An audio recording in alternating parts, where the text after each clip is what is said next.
ओम सर्वधर्मस्थापकस्तं सर्वधर्मस्वरूपकः आचार्यानं महाचार्य रामकृष्णाय ते नमः। আমাদের হচ্ছিল গুরুভাব ও মথুরনাথ। মথুরের ঠাকুরকে একাধারে শিব শক্তি রূপে দর্শন হয়ে গেছে। আজকে হবে ওই দর্শনের ফল। এখন হইতে মথুরের বিশ্বাস অনেকটা পাকা হইয়া দাঁড়ায়। আগে যে পাকা ছিল না তা নয়, এবার যেন কনফার্মড আর কি, ঠিক ঠিক যেন এবার তিনি দেখলেন যে হ্যাঁ নিশ্চয়ই এই বাবাই হলো গিয়ে সব।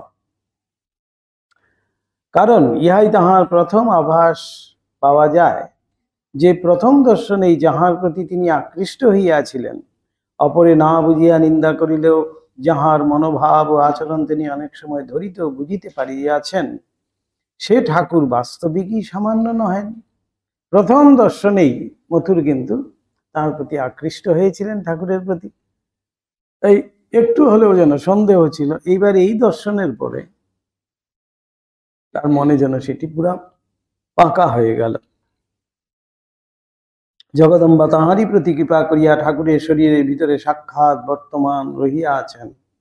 এই সময় হইতে তাহার মনে হয় মন্দিরের পাষাণময়ী বা শরীর ধারণ করিয়া তাহার জন্ম পত্রিকার কথা মতো তাহার সঙ্গে সঙ্গে ফিরিতেছেন। জন্মপত্রিকায় ঠিকুজিতে আছে তো,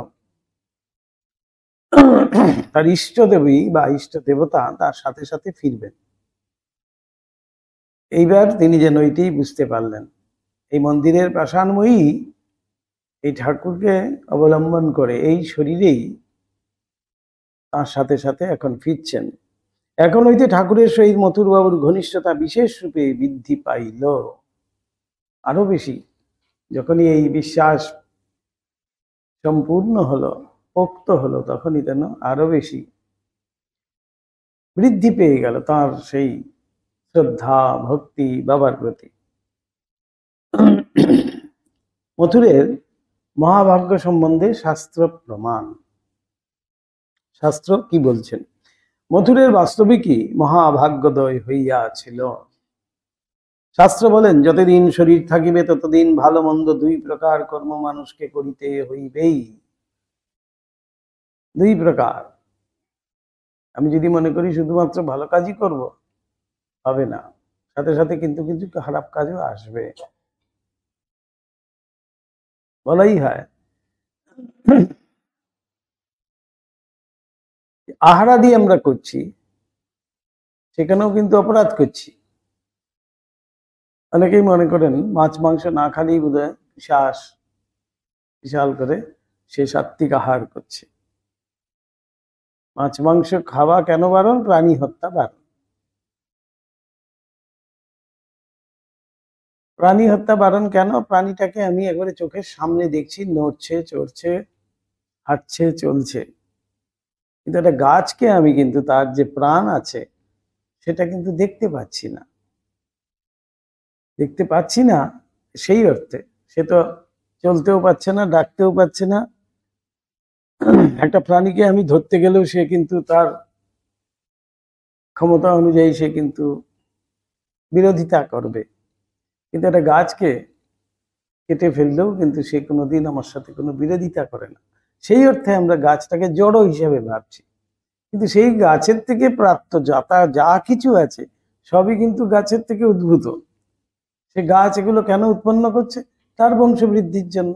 তাহলে আমরা যদি সেটা খেয়ে নেই, তাহলে সেটা হত্যা হলো না? সেই অর্থে নিরামিষাশী আমরা কেউই কিন্তু নই, প্রত্যেকেই আমরা হত্যা করি গেছে। একটা ধান থেকে হাজারটা ধান হতে পারে, সেই একটা ধান থেকে একটা চাল হয়, সেই চাল আমরা খাই। একটা ডালের দানার থেকে হাজারটা ডাল হতে পারে, একটা ছোট্ট গাছ থেকে হাজারটা গাছ হতে পারে, সেই গাছটাকেই আমরা কিন্তু কেটে শাক বানিয়ে খাই। তাহলে সেখানেও তো তাহলে হত্যা করাই হচ্ছে। যেহেতু সেটা দেখতে পাচ্ছি না, সেজন্য মনে করছি শাক পাতা খাওয়া মানেই হলো গিয়ে শাকাহারী মানেই হলো সাত্ত্বিক। সেই অর্থে আমরা যদি বলি, আমরা কেউই কিন্তু সেইভাবে হত্যা করছি না যদি বলি তাহলে হবে না। হ্যাঁ, তবে এটাও ঠিক, ভগবান আমাদের জন্য সেগুলো তৈরি করেছেন, শাক সবজি ফল আমাদের খাওয়ার জন্য, কিন্তু প্রাণীকুলকে তিনি কিন্তু সৃষ্টি করেননি আমাদের খাওয়ার জন্য। এখানে একটি সুন্দর উপমা দেওয়া যায়। যেমন একটি জঙ্গলে বাঘ আছে, বাঘ কিন্তু শিকার করেই খায়, সে মাংস ছাড়া কিছুই খাবে না। একমাত্র মানুষ, আমি গাছেরটা খাচ্ছি আবার তলারটাও কুড়োচ্ছি, সেই পশু পাখিকেও মেরেও খাচ্ছি, আবার শাকসবজিও খাচ্ছি। কিন্তু খুব ভালো করে যদি আমরা দেখি, আমাদের খাদ্য সেটা নয়, সেই জন্য সেটাকে আমরা পরিবর্তিত করছি আমাদের খাদ্যে। মাংসকে আমরা কখনো কাঁচা খেতে পারবো? তা তো নয়। কিন্তু যার খাদ্য সে কিন্তু কাঁচাই খাচ্ছে, সেটাতে কোনো পরিবর্তন নেই। বাঘ যখন খাচ্ছে, সিংহ যখন খাচ্ছে, সে অ্যাজ ইট ইজ খাচ্ছে, অর্থাৎ তার সেটি খাদ্য। আমরা অ্যাজ ইট ইজ কোনটা খাই? একমাত্র ফল। যে আগেকার দিনে বলা হয় না, ফলমূল খেয়েই থাকতো মুনি ঋষিরা। যেটা আমাদের খাদ্য সেটা কিন্তু অ্যাজ ইট ইজ আমরা যদি গ্রহণ করতে পারি, যা আছে তাই যদি গ্রহণ করতে পারি, সেটাকেই বলবে আমার খাদ্য। না হলে কিন্তু সেটা আমার খাদ্য নয়। মাছ মাংস সবই আমরা কিন্তু আমাদের খাদ্যে পরিবর্তিত করি রন্ধনের দ্বারা, তারপরে কিন্তু আমাদের খাওয়ার যোগ্য করে তারপরেই কিন্তু খাচ্ছি। কিন্তু বাঘ দেখুন, সে কিন্তু কখনো শাকসবজি খাচ্ছে না, ফলমূল খাচ্ছে না, সে কিন্তু ওই মাংস ছাড়া অন্য কিছুই খাবে না। তার যেটা খাদ্য সে কিন্তু ওইভাবেই খাবে। তাকে রান্না করেও যদি দিই মাংস, সে কিন্তু খাবে না। তাহলে সেই অর্থে সে তো ভাগ বসাতে আসছেনি, আমরা গিয়ে কিন্তু তাদের ভাগ বসাচ্ছি। আমরা মানুষ সর্বত্র গিয়ে ভাগ বসাই, এমনই আমাদের করুণ অবস্থা। তাই এই খাওয়া নিয়ে যখন অনেকেই অনেক কথা বলেন, তো কিন্তু খাওয়ার সাথে যে একটা জিনিস খুব রিলেটেড বলা হয়, যেই খাদ্য গ্রহণে আমার মানসিকতার পরিবর্তন হবে না, আমি যেমন সাত্ত্বিক মন আমার আছে, যেই মনে আমি ঈশ্বর চিন্তা করছি, ঈশ্বর প্রণিধান করছি, যেই মন আমার ঈশ্বরমুখী করে রেখেছে, সেই মন যখন এদিক ওদিক হবে না, তাহলে সেই আহার গ্রহণে আমার কোনো দোষ নেই। তাই ঠাকুরের উপমা, ষোড় গরু খেয়েও যদি ঈশ্বরে কেউ মন রাখে, সেইটি হলো গিয়ে সাত্ত্বিক আহার। আর এদিকে হবিষান্ন খেয়ে যদি কেউ কামিনী কাঞ্চনে মন রাখে, তাহলে সেইটি তার জন্য কি? সেটাই তামসিক আহার। সে মনে করছে আমি অভিসান্ন খাচ্ছি, খুব শুদ্ধ পবিত্র, অথচ সারাক্ষণ সে অপরের নিন্দা, অপরের দোষ, কার সাথে কিরকম হিংসে করা যায়, কাকে কিরকম বদলা নেওয়া যায় ইত্যাদি করে বেড়াচ্ছে। তাহলে সেই অভিসান্নের কোনো মানে আছে? তাই আহার শুদ্ধ সত্য শুদ্ধ, আমাদের শঙ্করাচার্য বলছেন, আহার শুদ্ধির দ্বারাই তো আমাদের মনও শুদ্ধ হয়। তাই প্রথম অবস্থায়, সাধক অবস্থার কথা কিন্তু সেখানে বলা হয়েছে আহারের প্রতি আমাদের বিশেষ নজর দিতে হবে। অর্থাৎ যেই আহারে আমার মানসিকতার এদিক ওদিক করছে, সেই আহার আমার কাছে বর্জনীয়। যেই আহারের দ্বারা আমার মন তুষ্ট হয়ে, মন শান্ত হয়ে, আনন্দিত হয়ে ঈশ্বর থেকে বিমুখ করছে না, ঈশ্বরমুখী রাখছে, সেই আহারই আমার কাছে তাহলে গ্রহণীয়।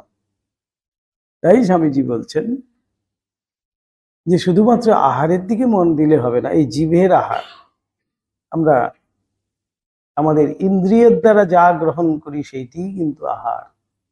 কর্ণের দ্বারা শ্রবণ করছি, নাসিকার দ্বারা গন্ধ গ্রহণ করছি, চোখের দ্বারা দর্শন গ্রহণ করছি, হাতের দ্বারা স্পর্শের দ্বারা আমি গ্রহণ করছি, এগুলো সবই কিন্তু আহার। এই আহার শুদ্ধ সত্য শুদ্ধ শঙ্করাচার্য বলছেন সেখানে, অর্থাৎ আমাদের এই গ্রহণ শুদ্ধ করতে হবে। গ্রহণ বলতে শুধুমাত্র বলে আমরা মনে করছি এই জীবের আহার, কিন্তু নয়। আমাদের এই ইন্দ্রিয়ের দ্বারা যে গ্রাহ্য সেটি কিন্তু আহার, যেটি আমরা গ্রহণ করছি সেটি আহার, যা কিছু। এই সেই আহার শুদ্ধি হলো কি প্রধান। অর্থাৎ যেই আহারে বলছে না এক জায়গায় গেলে পরে আমার মন খুব বিচলিত হয়ে যায়, অর্থাৎ সেখান থেকে সেই আহার আমি গ্রহণ করতে পারছি না, সুতরাং সেই জায়গায় আমার যাওয়া চলবে না, সেটা বর্জনীয় আমার কাছে। আরেকটা জায়গায় গেলে পরে আমার খুব আনন্দ হচ্ছে, মনটা ঈশ্বরের দিকেই কিন্তু ধাবিত হচ্ছে, তখন সেই আহার আমার কাছে গ্রহণীয়, সেখানে আমি অবশ্যই যাব, অর্থাৎ সেখান থেকে আমি গ্রহণ করতে পারছি। এইভাবেই আমরা আহার শুদ্ধিটা করতে হয়। শুধুমাত্র সেই হাঁড়িতে গিয়ে ঢুকে পড়েছি, স্বামীজি বলছেন এবার ধর্ম গিয়ে হাঁড়িতে ঠেকেছে, হাঁড়িতে ঢুকেছে, খালি বলছে ছুঁয়ো না ছুঁয়ো না, ওইটুকুর মধ্যেই আমরা বলছি যে আহার। সবই যে আহার সেটা আর বুঝি না। তাই এখানেই বলা হয়েছে আমরা ভালো মন্দ দু রকমই কিন্তু কর্তব্য করছি এই আহার গ্রহণে। এই কথা প্রসঙ্গে বলতে গিয়ে এত সব এসে গেল। অর্থাৎ আমরা কিন্তু সেই যে প্রাণীবধ করছি না বলে আমি খুব সাত্ত্বিক ভাব পোষণ করছি তা কিন্তু নয়, আমিও কিন্তু হত্যা করেই খাচ্ছি। এক একটি দানা মানেই হলো গিয়ে জীবন্ত দানা, তার মধ্যে ভবিষ্যতের সম্ভাবনী রয়েছে। তো সম্ভাবনী শক্তি বর্তমান একটি দানার মধ্যে, একটা দানার থেকে হাজারটা দানা হতে পারে, অর্থাৎ সেই দানাটাকে যখন আমি খাচ্ছি তাহলে সেটাও তো হত্যা করাই হলো। সেই অর্থে আমরা কিন্তু ভালো মন্দ দুটোই কিন্তু করে চলেছি। এই নাসিকার দ্বারা যখন আমরা গ্রহণ করছি, সেখানে যে কত হাজার হাজার ছোট ছোট কীটাণু কীট, ছোট্ট পরমাণু পরিমাণ আমাদের শ্বাসের সাথে যাচ্ছে, তারা মৃত হচ্ছে, সেটাও কিন্তু আমাদের অজান্তেই কিন্তু আমরা করছি। তাই জৈন ধর্মাবলম্বী যারা দেখবেন নাকের উপরে লাগিয়ে রাখছে, তারা এই জন্যই ওইভাবেই কিন্তু তারা খাচ্ছে। তারা দেখবেন দুধ পর্যন্ত গ্রহণ করছে না, বলছেন না দুধ তো তার গরু তার বাচ্চার জন্য নিয়েছে, আমাদের জন্য নয়, সেই জন্য তারা দুধও গ্রহণ করে না। দুধ থেকে দুগ্ধজাত যত সব আছে সেগুলোও গ্রহণ করে না। এরকম অনেক রকমই, কিন্তু সেখানেই পড়ে থাকলে হবে না। এই প্রথম যে আসল কথাটি হলো গিয়ে আমার, যেই খাদ্য গ্রহণে আমার ঈশ্বর প্রণিধান, ঈশ্বরের পথে যাওয়া, ঈশ্বরের অনুগামী করা, ঈশ্বরের অনুরাগ আমার কম হয় না বরং বর্ধিত হয়, সেই আহারই আমার কাছে শুদ্ধ আহার, সে যা কিছুই হোক না কেন। একজন মাতালও বলতে পারে যে আমি খেয়ে দিয়ে বেশ ভালো করে মায়ের নাম করতে পারি, তখন তার কাছে সেটিই কিন্তু আহার, সত্যিকারের যদি সে মায়ের নাম করে। কিন্তু আমরা তো অনেক সময় মিথ্যা আচরণও করে থাকি, খেয়ে দিয়ে বোম হয়ে বসে রইল, বলে মায়ের নাম করছে, কিছুই কিন্তু করছে না, সে নেশাই করছে। সেটা করলে তো হবে না। তাই ভাবের ঘরে চুরি নয়, ঠাকুর বলছেন। কত আমাদেরকে ভাবতে হবে, সূক্ষ্ম সূক্ষ্ম দিকগুলো আছে। ভালো মন্দ দুই প্রকার কর্ম মানুষকে করিতে হইবেই, সাধারণ মানুষের তো কথাই নয়, মুক্ত পুরুষ দিগেরও, যেহেতু মনুষ্য শরীর ধারণ করেছেন, তাই মুক্ত পুরুষ যারা তাদেরও কিন্তু। তাই পরমহংস অবস্থায় বলছেন ঠাকুরকে, হৃদয়রাম ছুটে গেলেন তো সেই এক পাগলা এসে হাজির হয়েছে দক্ষিণেশ্বরে, হাতে একটি কঞ্চি আর একটা আপ চারা।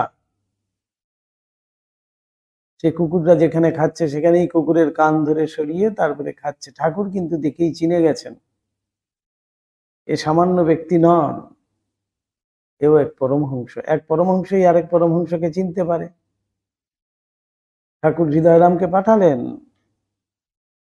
হৃদয়রামকে দেখেই তাড়া করছে, তখন হৃদয়রাম দূর থেকেই বলছে, মামা জিজ্ঞেস করছেন উপায় কি। তখন সামনেই একটা ডোবা দেখিয়ে আর গঙ্গার জল দেখিয়ে বলছে, যখন দুটো এক বোধ হবে জানবে তখনই হয়েছে। মুক্ত পুরুষ পরমহংস তাদের কাছে কিন্তু কিছুই নাই, সবকিছু ব্রহ্মময়। একটা নোংরা নোংরা ডোবার জল, সেই জল এবং গঙ্গার জল সমপরিমাণ শুদ্ধ। কেন শুদ্ধ? সর্বত্রই সেই ব্রহ্ম আছে, সর্বত্রই সেই চৈতন্য স্বরূপে ভগবান বর্তমান, তাই সেখানে কোনো অশুদ্ধতা নেই। তাই কখনো পিশাচবৎ পরমহংসের অবস্থা, কখনো বালকবৎ, কখনো উন্মাদবৎ, কখনো জড়বৎ। তাদের কাছে একই অবস্থা তারা দেখছেন। তাই মুক্ত পুরুষ দিকেরও কিন্তু সেই ভালো মন্দ দুটো কর্মই করতে হয়। কেননা যেহেতু তারা মনুষ্য শরীর ধারণ করেছেন, সাধারণ মানব স্বয়ংই নিজকৃত সুকৃত দুষ্কৃতের ফল ভোগ করে। কথাটা একেবারেই ঠিক। ভালো কাজ করলে আমি ভালো ফল পাবোই পাবো। শুভ কর্মে শুভ, মন্দে মন্দ ফল, এ নিয়ম রোধে নাহি কারো বল। স্বামীজি বলছেন সন্ন্যাসীর গীতিতে, এই শুভ কর্মে শুভ ফল পাবোই পাবো। আজ না পাই আমার তোলা রইল। একটি টাকাও যদি আমি নিঃস্বার্থভাবে কাউকে দিয়ে থাকি কখনো দান স্বরূপে, সেই যে শুভ কর্ম আমি করলাম, পর মুহূর্তেই হয়তো আমার সেখান থেকে ফল পেলাম না, কিন্তু তোলা রইল, অ্যাকাউন্টে কিন্তু জমা হয়ে গেল। ঠিক সেই রকমই মন্দে মন্দ ফল। একটা কিছু কাউকে কটু কথা বললাম, কি কাউকে হিংসা করলাম,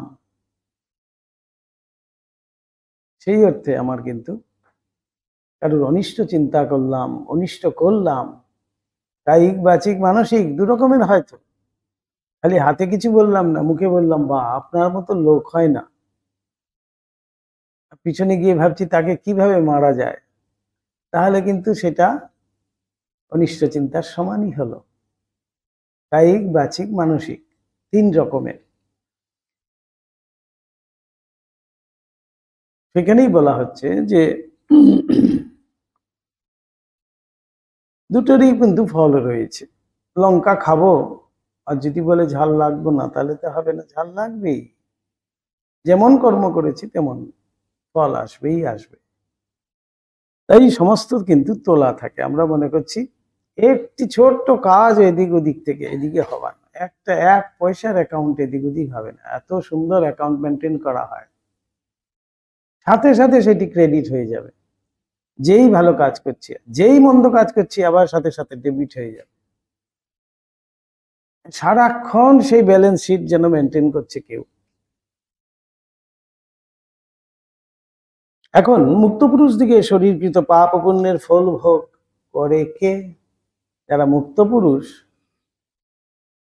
তাদের যে ভালো মন্দ, তাদের যে ফল তো রয়েছে, তাহলে সেই ফলটা কে ভোগ করে? তারা তো মুক্ত পুরুষ হয়ে গেছে, জীবন মুক্ত অবস্থা। তাহারা তো আর নিজে উহা করিতে পারেন না, তারা নিজেরা কিন্তু করছেন না। কেন?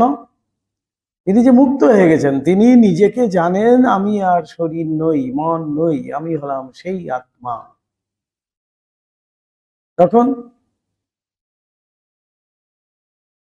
সেই অ্যাকাউন্টে তাহলে কি হবে? এই যে এতটা জমা হয়েছে, সেই জমা টাকাটা তাহলে কি করবে ভগবান? এবার কি করছেন বিধাতা? সেইটাকেই কিন্তু যারা তার সঙ্গ করবে তাদের মধ্যে বিলিয়ে দিচ্ছেন।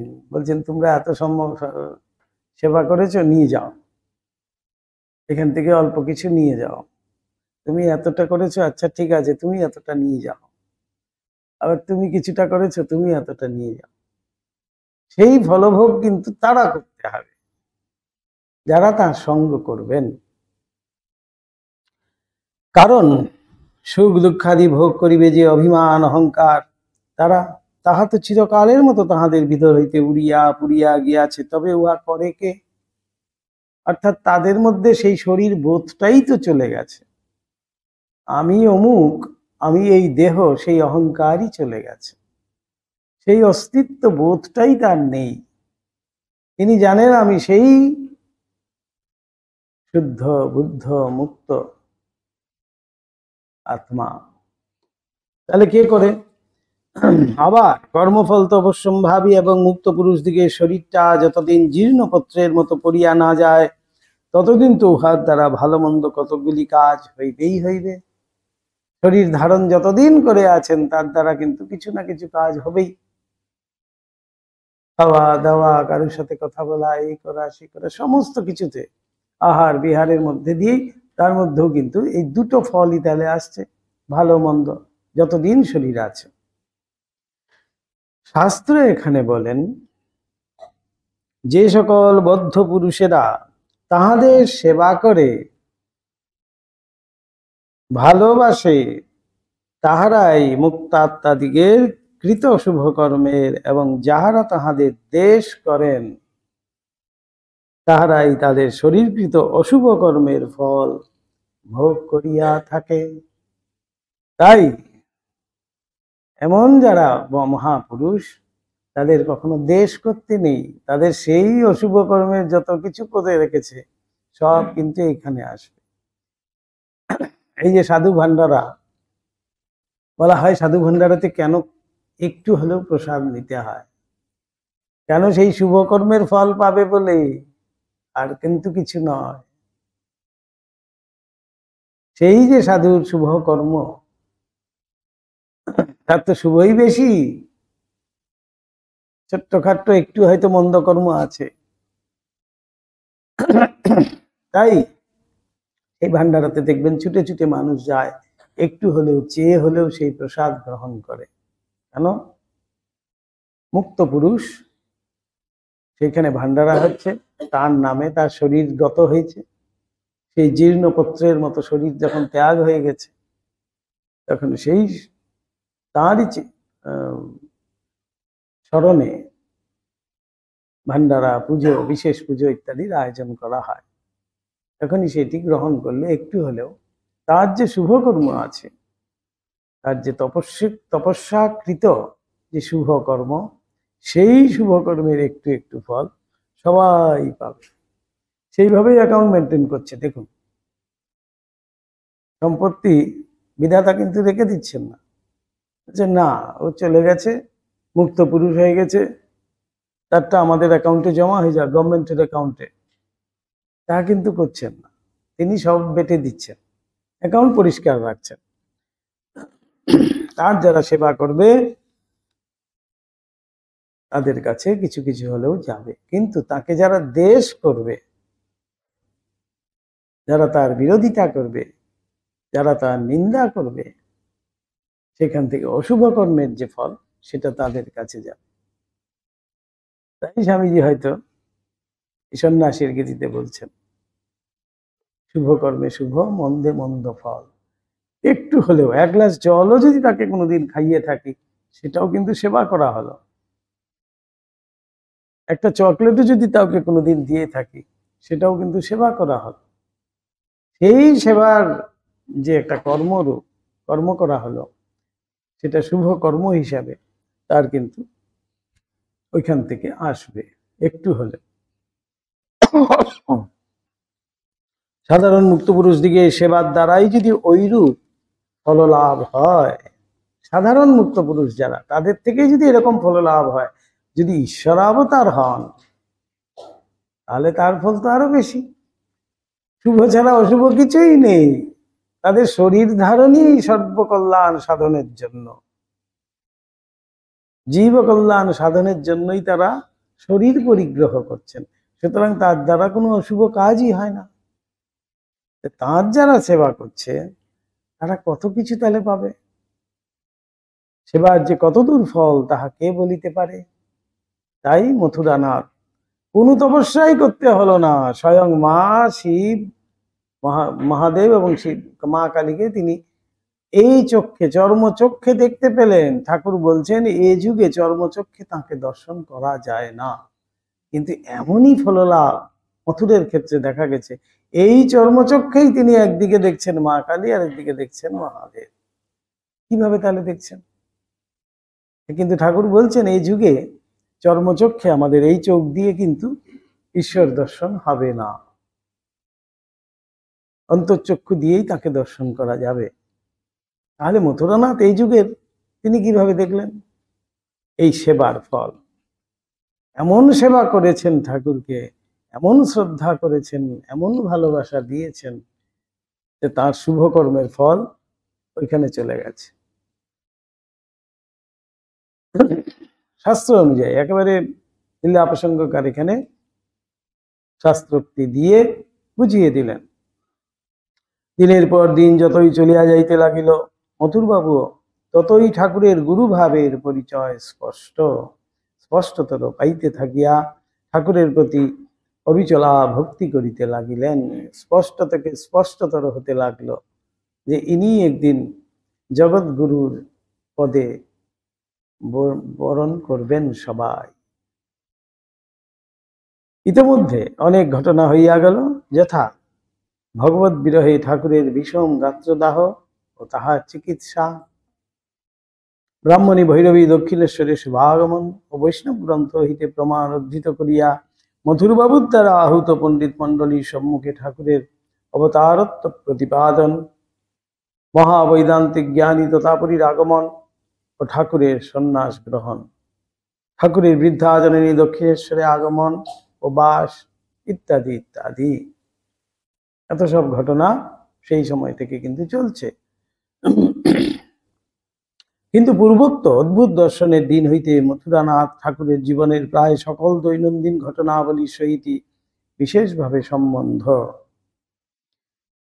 ঠাকুরের চিকিৎসার জন্য মথুর কলিকাতার সুপ্রসিদ্ধ কবিরাজ গঙ্গাপ্রসাদ সেন ও ডাক্তার মহেন্দ্রলাল সরকারকে দেখাইবার বন্দোবস্ত করিয়া দিলেন। ঠাকুরের শ্রী শ্রী জগদম্বাকে পশ্চিমী স্ত্রীলোকেরা যেরূপ পাঁইজর প্রভৃতি অলঙ্কার ব্যবহার করেন সেই রূপ করাইবার সাধ হইল।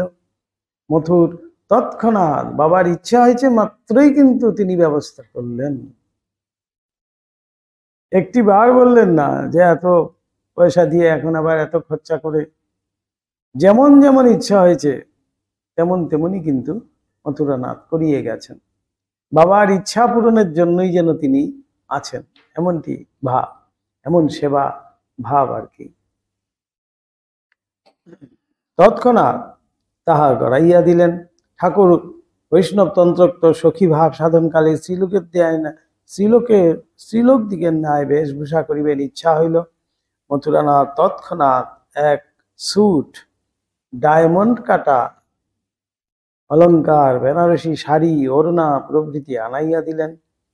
পানিহাটি উৎসব দেখিবার ঠাকুরের সাজ জানিয়া মথুর তৎক্ষণাৎ তাহার বন্দোবস্ত করিয়া দিয়াই যে ক্ষান্ত থাকিলেন তাহা নহে, পাছে সেখানে ভিড়ে ভারে তাহার কষ্ট হয় ভাবিয়া নিজে গুপ্তভাবে দারোয়ান সঙ্গে লইয়া ঠাকুরের শরীর রক্ষা করিতে যাইলেন। গুপ্তভাবে পেছনে পেছনে গেছেন।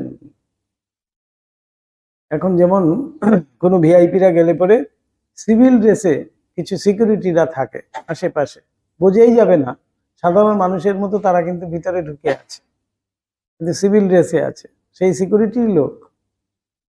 তারা হয়তো ব্ল্যাক কমান্ডো, অমুক কমান্ডো, তমুক কমান্ডো সব আছে। তারা কিন্তু কাউকে বুঝতেও দেবে না। ঠিক মথুরানাথ তো সেইভাবে গুপ্তভাবে ঠাকুরের সাথে না গিয়ে দূর দূর থেকে লাঠিয়াল সাথে নিয়ে ঠাকুরের যাতে কোনো রকমের অসুবিধে না হয়, কষ্ট না হয়, তার জন্য তিনি কিন্তু সেইভাবেই রক্ষা করেছেন। এইরূপে প্রতি ব্যাপারে মথুরের অদ্ভুত সেবার কথা যেমন আমরা একদিকে শুনিয়াছি, তেমনি আবার অপরদিকে নষ্ট স্বভাব আর স্ত্রীলোক দিগকে লাগাইয়া ঠাকুরের মনে অসৎ ভাবের উদয় হয় কিনা পরীক্ষা করার কথা।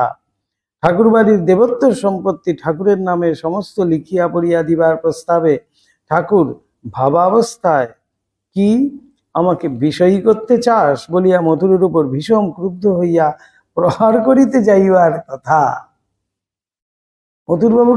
মথুরবাবু এত সেবা করছে, ঠাকুরও মথুরকে এত ভালোবাসেন, যেই বিষয়ের কথা বলেছে প্রহার করতে উদ্যত হয়েছেন ঠাকুর, এমন তাড়া করেছে।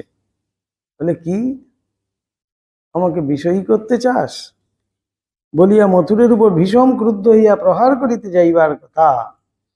জমিদারি সংক্রান্ত দাঙ্গা হাঙ্গামায় লিপ্ত হইয়া নরহত্যার অপরাধে রাজদ্বারে বিশেষভাবে দণ্ডিত হইবার ভয়ে হই বিপদ হইতে উদ্ধার কামনায় ঠাকুরের নিকট সকল দোষ স্বীকার করিয়া তাহার শরণাপন্ন হইয়া মথুরের ওই বিপদ হইতে নিস্তার পাইবার কথা প্রভৃতি অনেক কথাও ঠাকুরের শ্রীমুখ হইতে শুনিয়াছি।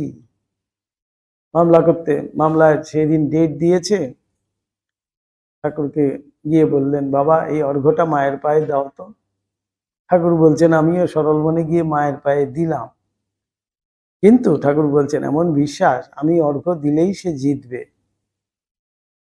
এই বিশ্বাসের জন্য ঠাকুর কিন্তু দিলেন, এমন বিশ্বাস যে আমি যদি একটি অর্ঘ্য দিয়ে দিই মায়ের পায়ে তাহলেই সে কিন্তু মামলায় জয়ী হবে, এবং জয়ী হয়েছিল। এইভাবে নিস্তার পেয়েছিল, নরহত্যার দায়ে পর্যন্ত দায়ী হয়ে গেছিল। জমিদার মানেই নানান রকম আছে, তাদের বিষয়ে আশয় সামাল দিতে গিয়ে কোনোভাবে কেউ মারা গেছে, সেখান থেকে কেস কাছারি সব করে মথুরানাথকে এইভাবে কিন্তু করেছিল। মথুরানাথ ঠিক সেইভাবেই ঠাকুরকে দিয়ে সেই মায়ের কাছে অর্ঘ্য দিয়েই কিন্তু তিনি নিস্তার পেয়েছিলেন। ঠাকুরের শ্রীমুখেই কিন্তু সেগুলো সব ঠাকুর নিজেই বলছেন কি বিশ্বাস যে আমি যদি অর্ঘ্য দিই তাহলেই হবে। ঠাকুর সেই বিশ্বাসটাকেই কিন্তু ধরলেন, নাহলে তো ঠাকুর সবই জানেন, কেন এই অর্ঘ্য দিতে বলছে, কেন কি বলছে, সবই তো ঠাকুর জানেন।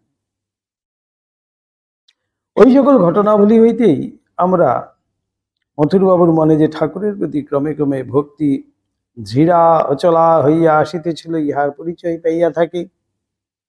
আর ওইরূপ না হইয়া অন্যরূপী বা হয় কি রূপে? ঠাকুরের অদ্ভুত অলৌকিক দেব দুর্লভ স্বভাব যেমন একদিকে মথুরের সকল পরীক্ষায় উত্তীর্ণ হইয়া দিনের পর দিন অধিকতর সমুজ্জ্বল ভাব ধারণ করিল, অপরদিকে তেমনি ঠাকুরের অপার অহেতুক ভালোবাসা মথুরের হৃদয় অধিকার করিয়া বসিল। খুব ভালোবাসতেন তো, মথুরকেও ঠাকুর খুব ভালোবাসতেন। তাই মা যখন এলেন বললেন, এখন কি আর আমার মথুর আছে যে তোমার যত্ন আত্তি করবে? আমার যেন ডান হাত ভেঙে গেছে। এই কথা কি আর এমনি বলছেন ঠাকুর? কত ভালোবাসা, সেজন্য তিনি এমনটি কত নির্ভরশীল সেই মধুর ছিলেন, এটি ঠাকুর এই কথার মধ্যে দিয়েই বোঝাচ্ছেন। মথুর দেখিলেন লক্ষ লক্ষ টাকা সম্পত্তি দিয়াও ইহাকে ত্যাগীর ভাব হইতে হটাইতে পারিলাম না। সুন্দরী নারীগণের দ্বারা ইহার মনে বিকার উপস্থিত করিতে পারিলাম না। পার্থিব মান যশেও, কারণ মানুষকে মানুষ ভগবান বলিয়া পূজা করা অপেক্ষা অধিক মান আর কি দিতে পারে? ইহাকে কিছুমাত্র টলাইতে বা অহংকৃত করিতে পারিলাম না।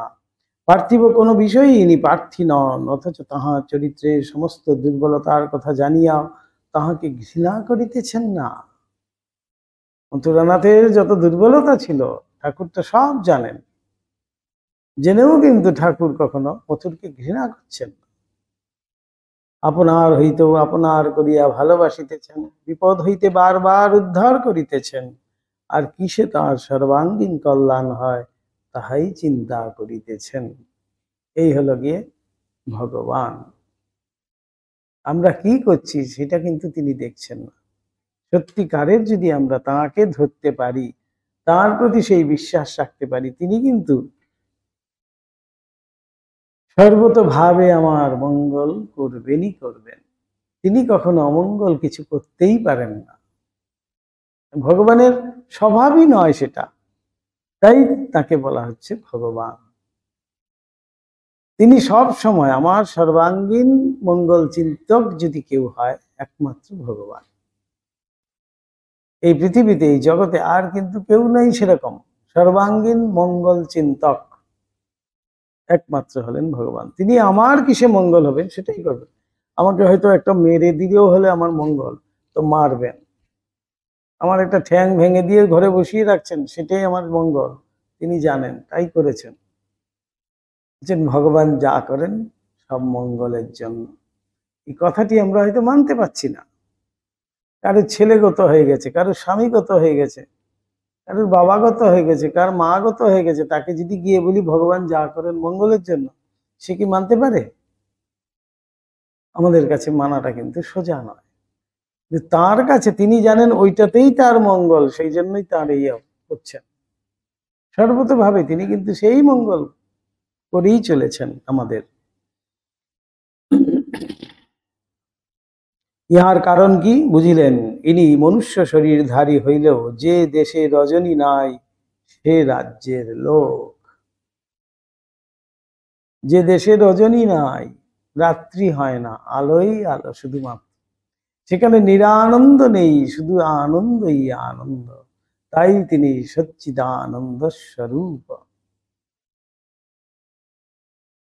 সৎ চিৎ আনন্দ স্বরূপ, তিনি হলেন সচ্চিদানন্দ ভগবান, যেখানে কোনো নিরানন্দ নেই। তাই ঠাকুরকে কখনো আমরা কিন্তু মাস্টার মশাইয়ের বর্ণনা অনুযায়ী যতটুকু পাচ্ছি ততটুকুর মধ্যেই মনে হচ্ছে ঠাকুরকে কখনো আমরা নিরানন্দ দেখছি না। তারপরে মা পর্যন্ত বলছেন তাকে বাবা কখনোই নিরানন্দে দেখিনি। কেন হবে? তিনি যদি নিরানন্দ হয়ে যান, সমস্ত আনন্দ শেষ, অর্থাৎ আনন্দের উৎস যে তিনি ভগবান, যেখানে বসে আছেন সেখান থেকেই সমস্ত আনন্দ, সমস্ত সুখ, সমস্ত বৈভব, সমস্ত ঐশ্বর্য, সেটাই ওলাগে উৎস। তাই তিনি যদি মনমরা হয়ে বসে থাকেন, বিমর্ষ হয়ে বসে থাকেন, তাহলে সমস্ত জগৎ কিন্তু বিমর্ষ হয়ে যাবে।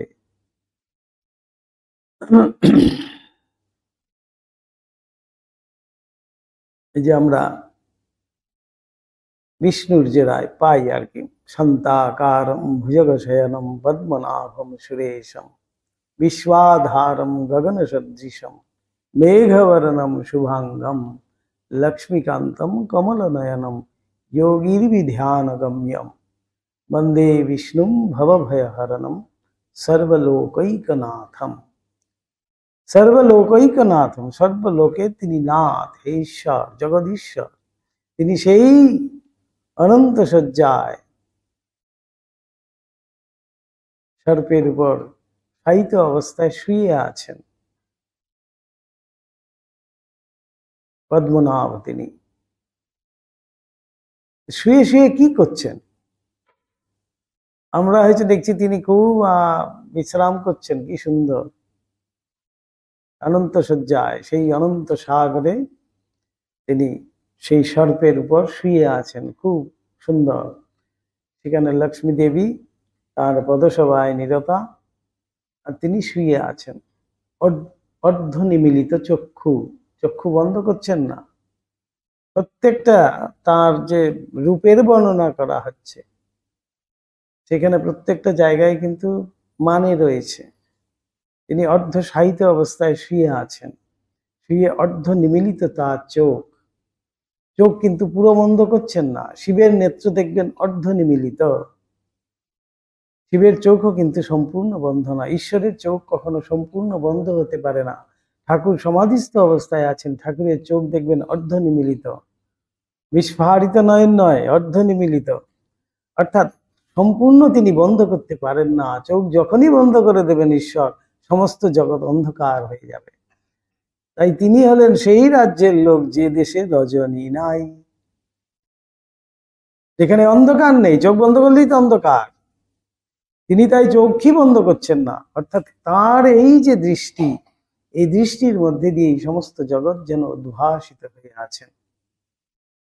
তাই সেই নিদ্রারূপে তিনি যখন নিদ্রাগত হয়ে আছেন, এমন নিদ্রা, তার কর্ণমলদ্বয় জাত দুই অসুর প্রকট হয়ে গেল। কানের ময়লার থেকে দুটো অসুর এসে গেলেন, মধু আর কৈটব। তখন নিদ্রাদেবী তার চোখ থেকে সরে আসছেন, সরে গিয়ে তাকে জাগ্রত করছেন। জাগ্রত করার পরে এই যে কালরাত্রি, তিনি মা নবরাত্রি চলছে, তিনি গিয়ে কিন্তু সেই শক্তি প্রদান করছেন মধু কৈটবকে নাশ করার জন্য। তাই ভগবান সেখানে শুয়ে শুয়ে কি করছেন? তিনি কিন্তু এক একটি কল্পনা করছেন। কল্পনা করার সাথে সাথে সেটি সৃষ্টি হচ্ছে। বিশ্বাধারম বলছেন, বিশ্বকে যিনি ধারণ করে আছেন, বিশ্বাধার, তাই নারায়ণকে বলা হচ্ছে বিশ্ব আত্মা। বিশ্ব আত্মা তিনি, যত আত্মা আছে সবের রাজা তিনি। বিশ্ব তার আত্মা হলেন গিয়ে সেই নারায়ণ, বিশ্ব আত্মা। কিরকম? সুদামা যখন একটি অন্ন তাকে প্রদান করলেন, একটি অন্ন সে হাড়ির মধ্যে খুঁজে পেয়েছিলেন, সেই অন্নটাকে দুভাগ করে দুটো পাতাতে করে একটা বসুন্ধরাকে দিলেন, একটা তিনি নিলেন। নিয়ে বলছেন আজকে তো ভিক্ষে কিছু পাইনি, কিন্তু প্রভুকে তো কিছুই দিতে হবে। বলে এই একটি অন্ন, একটি চাল ভাত হয়ে আছে, তার দু ভাগ করে এক টুকরো বসুন্ধরাকে দিলেন, এক টুকরো তিনি নিলেন পাতার মধ্যে করে। দিয়ে সেই নারায়ণের সামনে ধরে বলছেন, হে বিশ্ব আত্মা নারায়ণ, হে কৃষ্ণ, হে গোবিন্দ, তুমি এইটি গ্রহণ করো। আমার কাছে এই আছে আজকে, আর তো আমার কিছু নেই।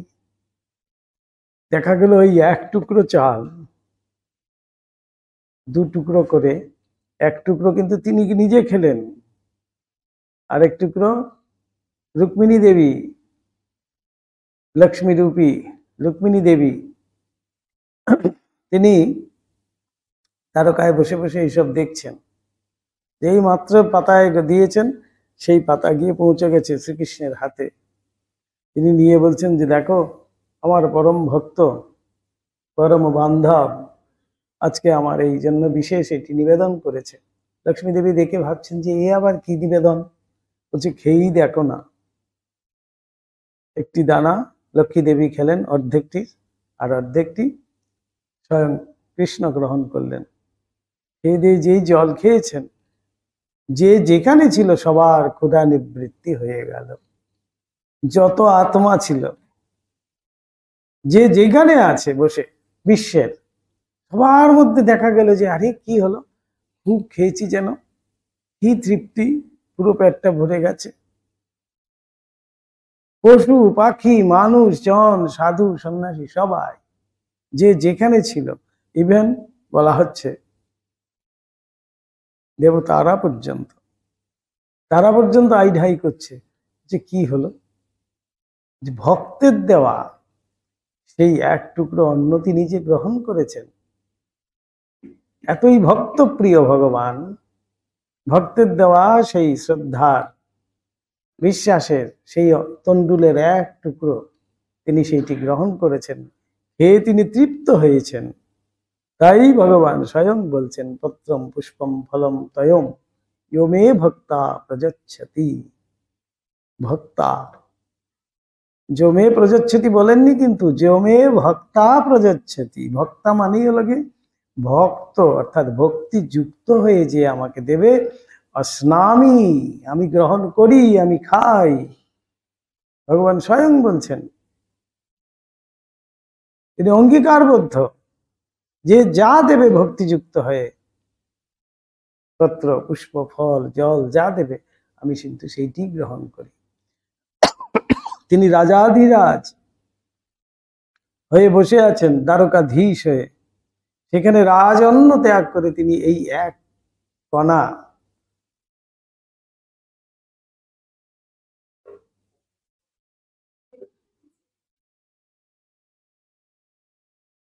এত সুন্দর কথা হচ্ছে, ঘুমিয়ে পড়লে হয়? দুঃখ, তাহলে তো দুঃখ আছে ভিতরে। তাই সেই ভক্তের দেওয়া তিনি কিন্তু গ্রহণ করেন, ভক্তের কাছে তিনি এতই যেন। তাই এখানেই বলা হচ্ছে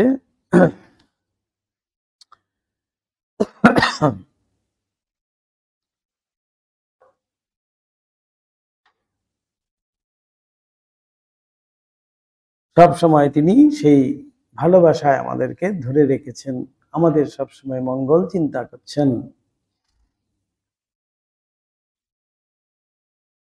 ইহা ত্যাগ অদ্ভুত, সংযম অদ্ভুত, জ্ঞান অদ্ভুত, ভক্তি অদ্ভুত, সকল প্রকার কর্ম অদ্ভুত, এবং সর্বোপরি তাহার ন্যায় দুর্বল চরিত্র, দুর্বল অথচ অহংকৃত জীবের উপর ইহার করুণা ভালোবাসা অদ্ভুত।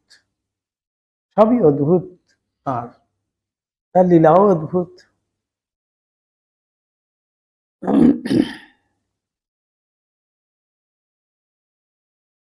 নিত্যোৎসব নিত্য সখ্য নিত্যশ্রী নিত্য মঙ্গল গুহার্চিত জগন্নাথ, এরকম ভগবানের ক্ষেত্রে বলা হচ্ছে নিত্যোৎসব, তিনি নিত্য উৎসব, তাকে নিয়ে নিত্য উৎসব করা যায়। নিত্য সখ্য, তার সাথে নিত্য সখ্যতা হয়, আমাদের বন্ধুত্ব হয়। নিত্য মঙ্গল, যিনি নিত্য মঙ্গল করে চলেছেন। গুহার্চিত জগন্নাথ বলছেন তাকে বহুজনের দ্বারা তিনি অর্চিত, তিনিই হলেন জগন্নাথ, শ্রী বৈকুণ্ঠ পুরাধিপ, তিনি সেই বৈকুণ্ঠ পুরাধি, সেই নারায়ণ, নারায়ণের ক্ষেত্রে বলা হচ্ছে। তাই ঠাকুরের মধ্যেও সেই আনন্দ নিত্য কিন্তু দেখা গেছে। মথুরানাথের কালীঘাটের হালদার পুরোহিত ঠাকুরের প্রতি মথুরবাবুর অবিচলা ভক্তি দেখিয়ে হিংসায় জড় জড়। হালদার পা দিয়ে দিয়ে ঠেলে বলছেন, না বল না বাবুটাকে কি দিয়ে বশ করেছিস। ঠাকুর ভাবাবস্থায় পড়ে আছেন, পরে কিন্তু ঠাকুরই বলছেন। আবার এখানে প্রশ্ন, ঠাকুর ভাবাবস্থায় তাহলে শুনতে পাচ্ছেন? তাকে কেউ স্পর্শই করতে পারে না, সে হালদার পুরোহিতের স্পর্শ তাহলে কিভাবে গ্রহণ করলেন? হয়তো তার সেই স্পর্শতেই তার ভাব উপশম হয়ে গেছে, তখন তিনি শুনতে পাচ্ছেন। লোকটা বাবুকে কোনরূপ গুণ টুন করিয়া ওইরূপ বশীভূত করিয়াছে, ভাবে তাই তো বাবুটাকে হাত করবার আমার এতকালের চেষ্টাটা এই লোকটার জন্য সব পণ্ড। আবার সরল বালকের ভান দেখায়, যদি এতই সরল তো বলে দিক বশীকরণের ক্রিয়াটা। যে এমনিতে এত সরল, বালকের মতো ভাব, এইবার বলে দিক না আমাকে বশীকরণটা কিভাবে করেছে। আমি ভেবেছিলাম তাকে হাতে করব, যে এর জন্য তো আমার সব গেল। হালদার ভাবছে, যদি এতই সরল তো বলে দিক বশীকরণের ক্রিয়াটা। আমার যত বিদ্যা সব ঝেড়ে ঝুড়ে বাবুটা একটু বাগে আসছিল, এমন সময় এই আপদ কোথা থেকে এলো। ভাগ বসিয়েছে আর কি, ভেবেছিল একটা আর হয়ে গেল একটা। তো ভগবানের ক্রিয়া, বলছে না ভগবান যা করবেনই সব করাই আছে। এদিকে মথুরের ভক্তি বিশ্বাস যতই বাড়িতে থাকিল, ততই ঠাকুরের সঙ্গে সদা সর্বক্ষণ কি করিয়া থাকিতে পাইব, কি করিয়া তাহার আরো অধিক সেবা করিতে পাইব, এই সকল চিন্তায় বলবতী হয়। এই ভক্তের লক্ষণ। মথুরানাথের এটার থেকে আমাদের এটি শিক্ষণীয়। ভক্তের লক্ষণ কি? কি করিয়া আর একটু সেবা করি, কি করিয়া আর একটু তাহার সঙ্গে থাকি, মানে কি করে তাকে নিয়ে যেন আমার সারাক্ষণ থাকতে পারি। আরে থাকতেই পারছি না, কিছুই করতে পারছি না, এত সব কাজ, এই কাজের ফাঁকে ফাঁকে সারাক্ষণ যে তাকে নিয়ে আছি, সেটাই আমাদের হচ্ছে না। এই জন্য বলছেন সেবা যদি শিখতে হয় তাহলে আমাদের সেবার গুরুকে মা যশোদা। মা যশোদা শেখাচ্ছেন কিভাবে ভগবানের সেবা করতে হয়। মা যশোদা যা কিছু করছেন সারাক্ষণ গোপাল চিন্তা। তিনি হলেন গিয়ে সেবার আসল গুরু আমাদের। কিভাবে সারাক্ষণ ওই ঈশ্বরে মন রেখে আমি আমার দৈনন্দিন কাজ করে যাব। ঠাকুর বলছেন মোড় ফিরিয়ে দাও। যদি মনে করি সবই আমার ভগবানের জন্য করছি, তাহলে তো সমস্ত মোড় ফিরে গেল। তাহলে আমার সংসার বলে কিচ্ছু থাকছে না। আমার সংসার বলছি বলেই কিন্তু দুঃখটা। আরে সংসারের কাজ করে করে আমি আর ভগবানের কিছুই করতে পারি না। আরে ভগবান আর তোমার সংসার আলাদা হয়ে গেল কিভাবে? তাহলেই মুশকিল। এই যে সংসার, আমার কাছে যে সংসার আছে, এই বিশ্ব সংসারই যে তার, তাহলে আবার আমার একটা সংসার আলাদা করতে এলো। তিনি যদি বিশ্ব আত্মা হয়ে থাকেন, তিনি যদি বিশ্ব সংসারের মালিক হয়ে থাকেন, তাহলে আমি তো আরেকটা সংসারের মালিক হতে পারি না।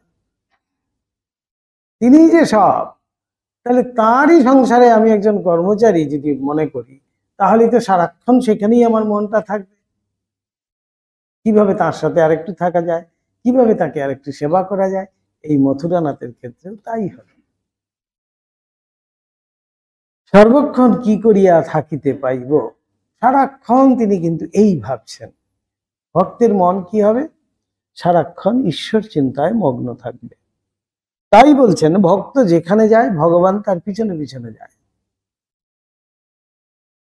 ভক্ত কিন্তু ভগবানকে বইয়ে আর নিয়ে যেতে হয় না। ভক্তর হৃদয় এমনই বিশাল, বলছেন এতই পুণ্যবান সেই ভক্ত যেখানে যায় ভগবান তার পিছনে পিছনে যায়। হ্যাঁ হ্যাঁ, আমি আছি, চলো, তোমাকে চিন্তা করতে হবে না, আমি যাচ্ছি তোমার সাথে সাথে। তাই ভক্ত কোনো জায়গায় ঈশ্বর ছাড়া দেখতে পায় না। সে যেখানেই যাক না কেন সেখানেই ভগবান। তারা আলাদা করে আর মন্দিরে তীর্থস্থানে গিয়ে ভগবানকে খুঁজতে হয় না। সে যেখানেই বসবে সেখানেই ভগবান চলে এলেন। ভক্ত হৃদয় হলো গিয়ে তার বৈঠকখানা, ঠাকুর বলছেন। তাই এই ভক্ত হওয়া মানেই হলো গিয়ে সর্বান্তকরণে তার উপর নির্ভর করা, সর্বান্তকরণে তাকে চিন্তা করা। এই হলো কি ভক্তের প্রধান কাজ। অন্য যা কিছু হবে আমার সব ঈশ্বর যুক্ত করে দেব। যা কিছু করি না কেন, ঘর বাড়ির প্রত্যেকটি ঝাড়ু দিচ্ছি কি পরিষ্কার করছি কি নাতা দিচ্ছি সেটা বড় কথা নয়, কি রান্না করছি কি অফিস করছি, যা কিছু করছি আমি সব ভগবানের জন্য করছি, তার জন্য করছি। তখনই কিন্তু আমি ভগবানময় হয়ে যাব। যেমন মায়ের ক্ষেত্রে আমরা দেখতে পাচ্ছি রামকৃষ্ণ গত প্রাণা বলা হচ্ছে। তো কিভাবে বলছেন এটা? রামকৃষ্ণ গত প্রাণ কি রকম? তিনি সারাক্ষণ যে রামকৃষ্ণময় হয়ে আছেন, কিভাবে ঠাকুরের একটু সেবা করবেন এটাই কিন্তু মায়ের মধ্যে সারাক্ষণ ঘুরছে। তাই তিনি রামকৃষ্ণময়, রামকৃষ্ণগত প্রাণা তাকে বলা হচ্ছে। রামকৃষ্ণময় হয়ে আছেন, তাই মাকেও কখনো কখনো ঠাকুরের মতো দেখাচ্ছে। যাকে চিন্তা করে তার সত্তা লাভ করে বলাই হয়। যে যেমন চিন্তা করবে তার মধ্যে কিন্তু সেই সত্তাই প্রকাশিত হবে। আমি ভগবানকে চিন্তা করি, ভগবানের সত্তাই আমার মধ্যে থেকে প্রকাশিত হবে। তাই ভক্ত দেখলে আমরা আনন্দিত হই, ভক্তকে দেখলেই ভগবানের কথা মনে পড়ে। কেননা তার সাথেই যে ভগবান যুক্ত হয়ে আছে, তার মধ্যে থেকে সেই ভগবান যেন প্রকাশিত হচ্ছেন, তার মধ্যে থেকে যেন ভগবান প্রতিফলিত হচ্ছেন। তাই তাকে দেখলেই পরে আমাদের খুব আনন্দ। এমন হলো গিয়ে ভক্ত। তাই মথুরের এবার খুব সব সময় এই চিন্তা, এই সকল চিন্তাই বলবতী হয়। সেজন্য মাঝে মাঝে ঠাকুরকে অনুরোধ নির্বন্ধ করিয়া কলিকাতায় যান বাজারে নিজের বাটিতে নিজের কাছে আনিয়া রাখেন। অপরাহ্নে বাবা চলো বেড়াইয়া আসি বলিয়া সঙ্গে করিয়া গড়ের মাঠ প্রভৃতি কলিকাতার নানা স্থানে বেড়াইয়া লইয়া আসেন। বাবাকে কি যাহাতে তাহাতে খাইতে দেওয়া চলে ভাবিয়া স্বর্ণ রৌপ্যের এক সুদ বাসন নতুন গড়াইয়া তাহাতে ঠাকুরকে অন্ন পানীয় দেন। উত্তম উত্তম বস্ত্র পরিচ্ছদ প্রভৃতি পরাইয়া দেন, আর বলেন বাবা তুমিই তো সকলের মালিক, আমি তোমার দেওয়ান বই তো নয়। এই দেখো না, তুমি সোনার থালে রূপার বাটি গেলাসে খাইবার পর ওই সকলের দিকে আর না দেখিয়া ফেলিয়া রাখিয়া চলিয়া গেলে, আর আমি আবার তুমি খাইবে বলিয়া সে সমস্ত মাজাইয়া ঘষাইয়া তুলিয়া রাখি, চুরি গেল কিনা দেখি, ভাঙা ফোটা হইল কিনা খবর রাখি, আর এইসব লইয়াই ব্যস্ত থাকি। একেবারে সত্যিকারের ভক্ত যেমনটি হয়, তার কাছে সোনা আর রূপা তো কিছু নয়, কিন্তু তিনিই খাবেন। সেই জন্য ভগবানকে আমি যেমনি সেমনিতে দিতে পারি না। তাই দেখবেন অনেকের বাড়িতেই তো, যারা বনেদি পরিবারের অনেক বাড়িতেই পুজো আর্চার ব্যাপার তো রয়েছে, সেখানে দেখবেন আজও কিন্তু সেই সোনার হয়তো নেই, রূপোর তো সবই রয়েছে। রূপোর থালা বাটি কোষাকুষি কমণ্ডলু গ্লাস। এই যে বৈশাখ মাস আসছে সেখানে শীতল দেওয়ার বিভিন্ন জিনিস, অপূর্ব অপূর্ব সেবা সব আমরা দেখেওছি, আগেও দেখেছি। আমার ছোটবেলায় দেখেছি আমরা যে যে এই বৈশাখ মাসে রৌপ্য সিংহাসনে নারায়ণ বসে আছেন, সেই রাজরাজেশ্বর শিলা, সে কি অদ্ভুত সেবা, দেখলেই মন ভরে যাবে। কিন্তু তাদের সমস্ত মন প্রাণ যেন ওইখানে, ওই সেবাকে কেন্দ্র করে। মন্দিরে তাদের বাড়িটি যে মন্দির বাড়ি বলা হতো, মন্দির বাড়িতে তাদের সমস্ত ধ্যান জ্ঞান সব ওই সেবাকে নিয়েই। সেই ছোট্ট শালগ্রাম শিলা রাজরাজেশ্বর, তার সেবাকে নিয়েই নানাভাবে সেই সেবা চলছে। কি অপূর্ব, সমস্ত পরিবার যেন সেই ভক্ত পরিবার। বাড়িটাতে প্রবেশ করলেই মনে হতো কি শান্তি, প্রশান্তি, যেন অদ্ভুত। এগুলো দেখে দেখেও আমরা অনেক কিছু বুঝি তখন। এই হলো কি ভক্ত। ভক্ত সারাক্ষণ, ওই যে আমাদের দিদিমার ক্ষেত্রে দেখা গেছে,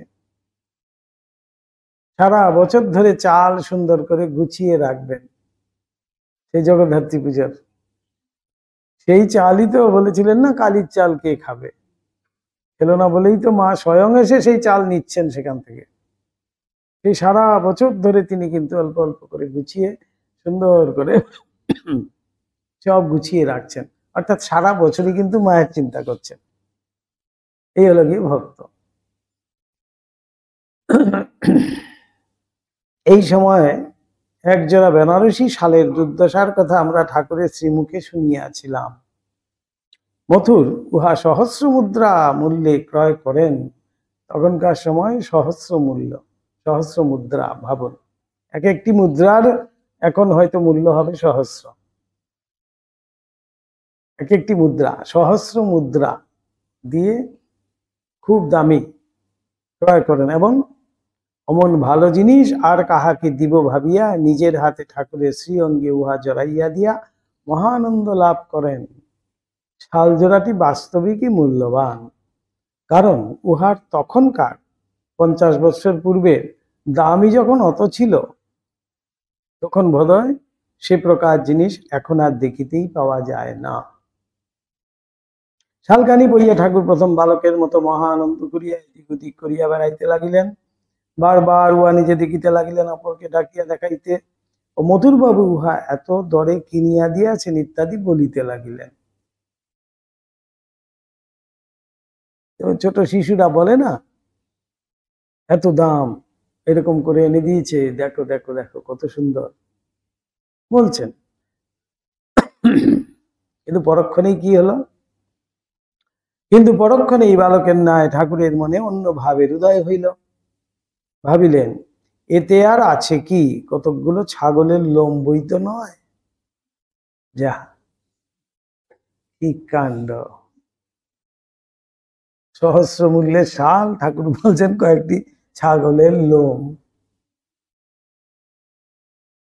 এইরকম যদি হয়, কি মুশকিল বলুন।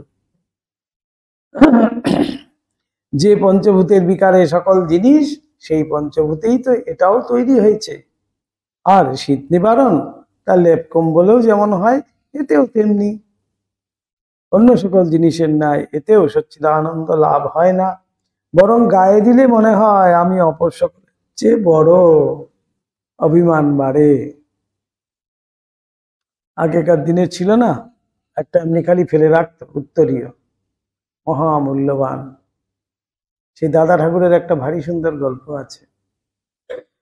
শরৎচন্দ্র পণ্ডিত দাদা ঠাকুর বলতো তো, দাদা ঠাকুর একবার এই কলকাতায় নিমন্ত্রিত হয়ে বেতার ভবনে আসছেন। বড় বড়রা সব আসছেন, বড় বড় জমিদার, এই সেই। তিনি তখনকার সময় বিখ্যাত, তাকে নিমন্ত্রণ করা হয়েছে। তিনি তো সেই আদি বলছি, খদ্দরের ধুতি আর একটা ফতুয়া পরা, কাঁধে একটা ব্যাগ, পায়ে চটিও নাই, তিনি চটি পরতেন না। ওই অবস্থায় এসে গেটে দাঁড়িয়েছেন, দারোয়ান তো ঢুকতে দিচ্ছে না।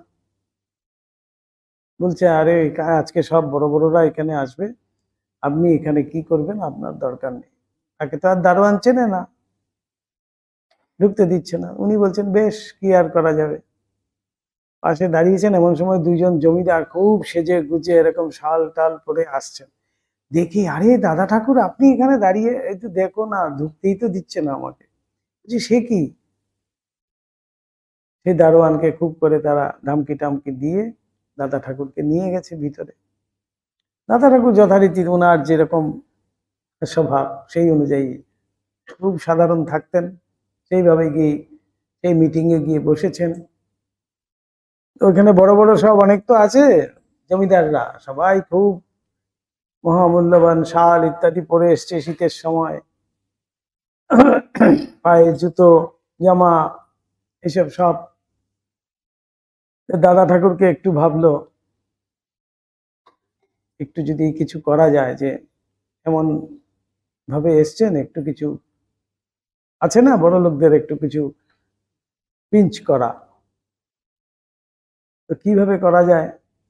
তারা একজন একজনকে বলছে দেখো দেখো দাদা ঠাকুরের ঠান্ডাই নেই, মানে এই ঠান্ডাতে একটা শালও তো নেই, সেটা তো আর বলতে পারছে না।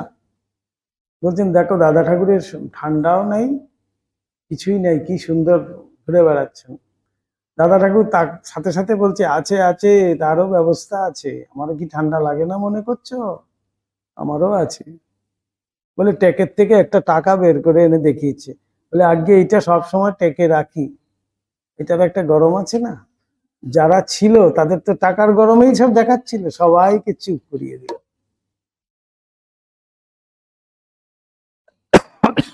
এইরকম উপস্থিত বুদ্ধি এত সুন্দর, অর্থাৎ সেই টাকার গরম।